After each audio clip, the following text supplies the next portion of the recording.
pertama adalah motivasi yang disalahartikan. Dianggap bahwa yang namanya motivasi itu kita harus selalu optimis, harus bersemangat, harus punya spirit yang tinggi. Dan itu kesalahan pemaknaan tentang motivasi. Yang kedua adalah bagian dari ketidaknyamanan kita untuk merespon menghadapi emosi orang lain. Jadi kalimat yang muncul adalah, udahlah, it's okay lah. Semua orang pasti punya masalah, semua orang pasti punya problem. Ayo dong, kamu semangat lah. Jangan terlalu down gara-gara hanya masalah seperti itu. Dan yang ketiga adalah, kita sebenarnya nggak punya empati dengan perasaan orang yang sesungguhnya. Yang muncul adalah respon kita, udahlah, santai aja. Karena kita sama sekali nggak tahu harus ngomong apa dalam situasi itu. Berikutnya juga bisa karena tekanan sosial media yang terlihat adalah orang yang optimis, bersemangat, positif. Jadi kita merasa kayaknya ada yang salah sama gue nih. Jadi we feel guilty because of that feeling, you know. Bisa juga karena budaya kerja yang menekan. Kamu diajarin bahwa kalau kerja di sini nggak boleh mengeluh. So sometimes we need that reality.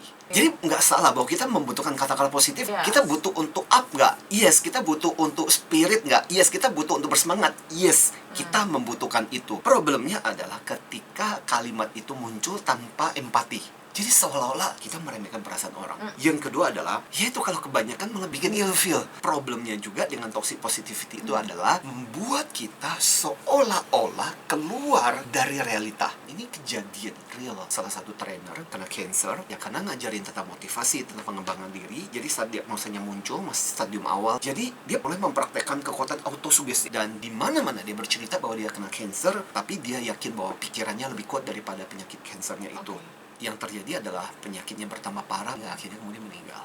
Toxic positivity itu ketika seseorang memaksakan diri untuk kelihatan fine-fine aja, untuk kelihatannya oke, untuk kelihatan bersemangat di setiap saat, di setiap waktu. Padahal namanya juga manusia, ada saatnya ketika orang merasa down, ada saatnya ketika kita merasa capek, kadang-kadang kita merasa sedih, ingin menangis. It's human. Jadi suatu motivasi menjadi buruk ketika kapan? Satu, ketika Anda harus dipaksa untuk positif, meskipun fakta dan kenyataannya nggak seperti itu. Nggak semua orang bisa berpikir positif di level kamu, nggak semua orang sudah berada di tingkatanmu. Jadi ini adalah sebuah proses yang kadang harus dilewati orang. Benar kita mencoba untuk menguatkan orang, but not too much. Atau misalnya orang dikasih kata-kata positif yang mengingkari, menolak perasaan aslinya. Jadi seolah-olah bertopeng. Nah, kapan toxic positivity menjadi acuan buat kita? Pertama adalah ketika kamu mulai merasa bersalah untuk perasaan-perasaan negatif yang kamu rasakan. The next adalah kita berusaha untuk menutupi perasaan-perasaan seperti itu.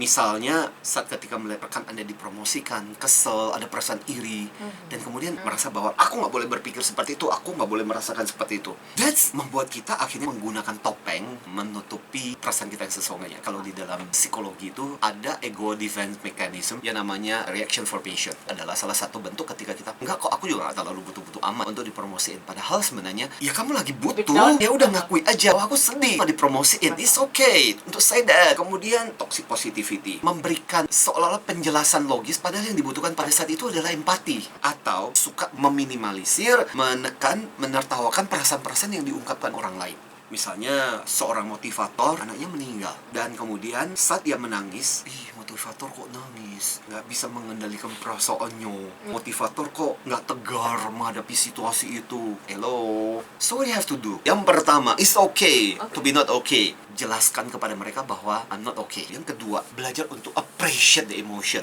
Jangan terlalu hiraukan juga kata-kata mereka kalau Anda merasa bahwa itu nggak pas buat Anda. Dan yang ketiga, belajar untuk don't invalidate people's emotion. Ketika orang datang dengan sedih, jangan meremehkan karena kamu tidak berada dalam situasi dia. Jadi hargai perasaan yang dia rasakan. Dan belajar untuk lebih otentik, realistik, bukan dibuat-buat. Memang don't too much juga. Dan pisahkan empati dengan solusi. Misalnya katakanlah dalam coaching, anak buah mengatakan bahwa saya lagi dalam situasi yang sulit. Kita bisa mengatakan bahwa it's okay buat kamu untuk merasakan seperti ini. Aku paham, ada nggak sesuatu yang bisa kita bantu, sama-sama kita lihat apa yang bisa dilakukan dalam situasi ini. So from empathy we plus solusi. Dan belajarlah menggunakan realistic optimism. Jadi kita mengatakan, oke, aku akan tetap bersemangat, aku tidak akan dikalahkan situasi ini, tapi aku sadar kondisi ini bisa beresiko. Jadi aku tetap berusaha untuk menjaga diriku tidak terpuruk. Itu yang tidak akan membuat kita terjebak di dalam toxic positivity.